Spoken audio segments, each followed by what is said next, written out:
Hi, my name is Freek Verbeek, and this is a demo presentation on how to use FoxDec for binary level patching.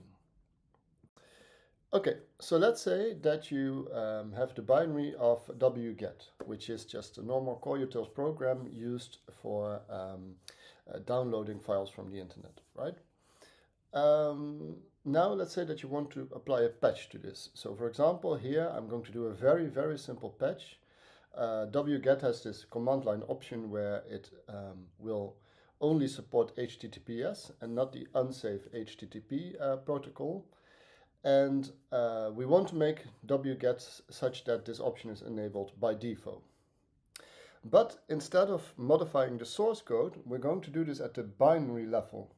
This may be something that you would like to do when, for example, source code is not available, or if you need to do security patches that require low-level knowledge of the system. If I would want to do this, then, one way to go about this is to first just write a patch. In this case, it's a small piece of assembly code. Don't worry about the details here. And this assembly code just calls a function that sets the appropriate option and then prints a message that tells that the patch has been executed successfully. Now it also requires some data to be inserted into the binary. For example, the message that I was just talking about. And then we need to do a couple of steps. First of all, we need to insert this text section, this assembly code, somewhere in the binary. And through manual analysis, we figured out the appropriate address where to put this piece of assembly code. Then we have to add the data to the binary. And then, since we are now going to use the function putS, we are going to need to make sure that this function is actually available to us. Now the problem is that these kinds of patches at the binary level are very hard.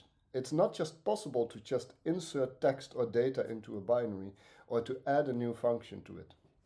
And the reason is that everything in a binary is at fixed addresses. Each instruction has a specific address and data is at specific addresses. And that makes it very hard to just, modify it and intersperse new instructions or data. So our solution to this is to first lift the binary. We lift it to a representation where all these sort of actions, these patching primitives, as we call them, can be automated. So after lifting, we do the patching and then we recompile. And that means that we have to figure out what recompilation flags need to be set and then to actually produce a new binary. Now what you see here on the screen, this gray box, is a patching script and it's actually executable.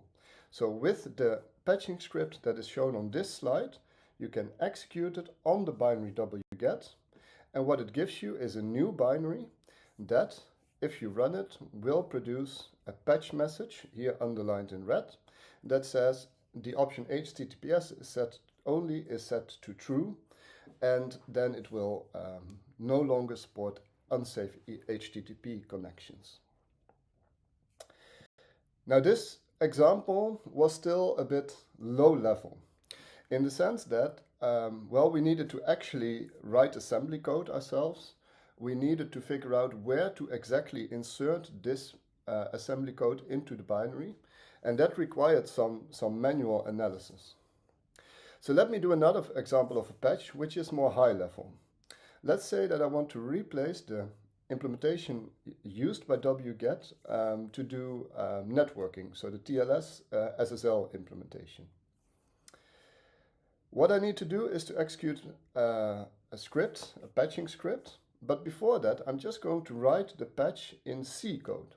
So here's an example.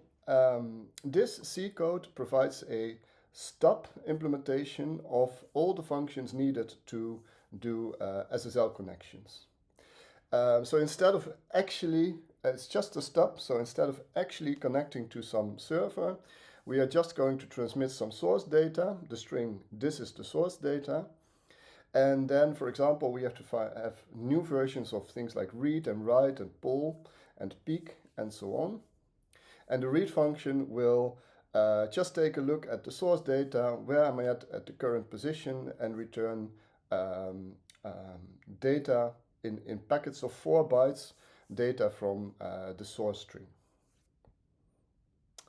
So this provides me, so I can just write this patch in C, compile it to an object file that gives me like a patch.o, which just contains my own implementations of all these SSL functions.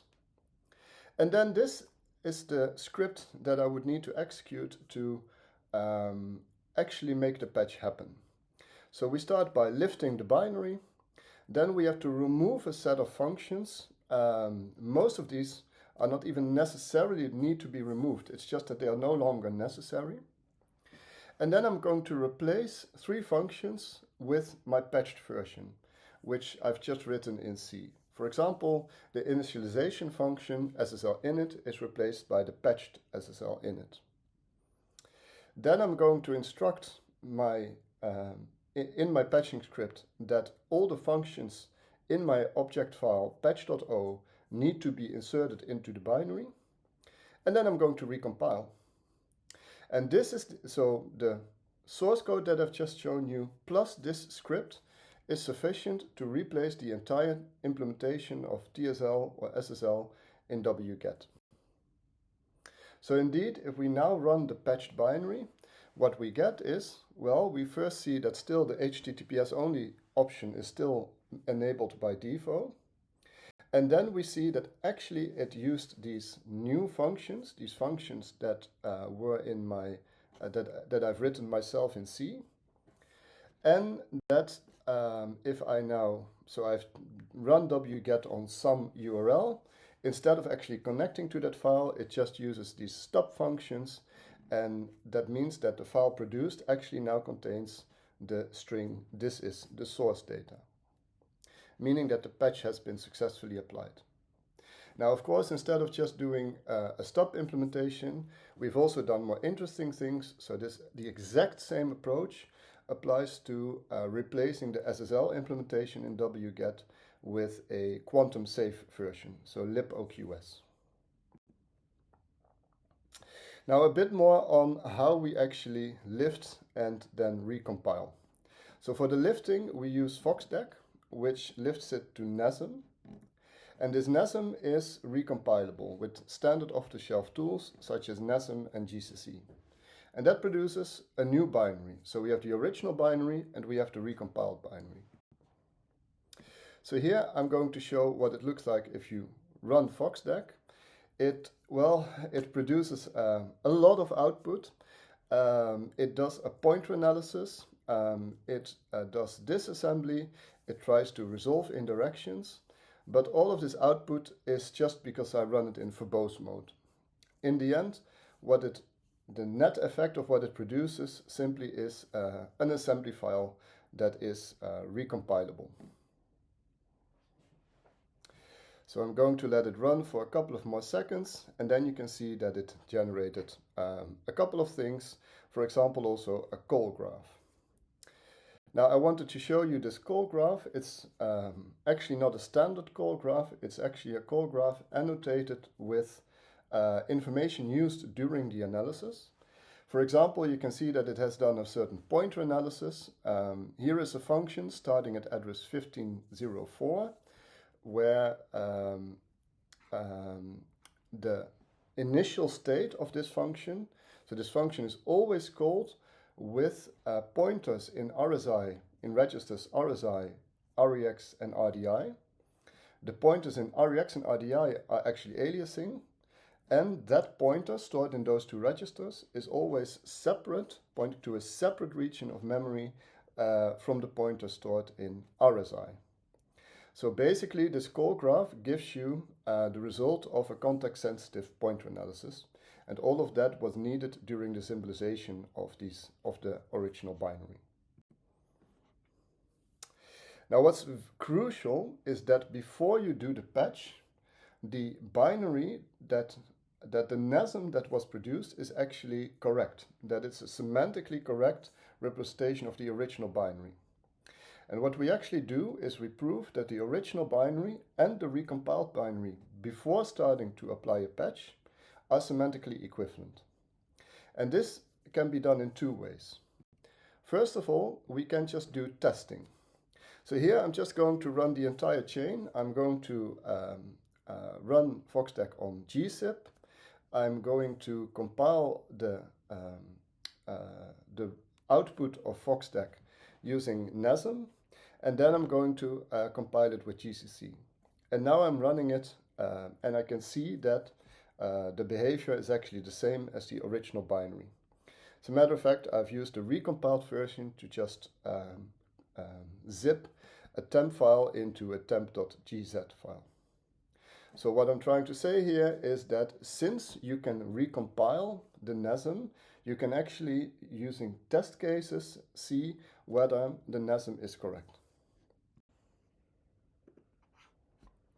But of course, we want to do more than just testing.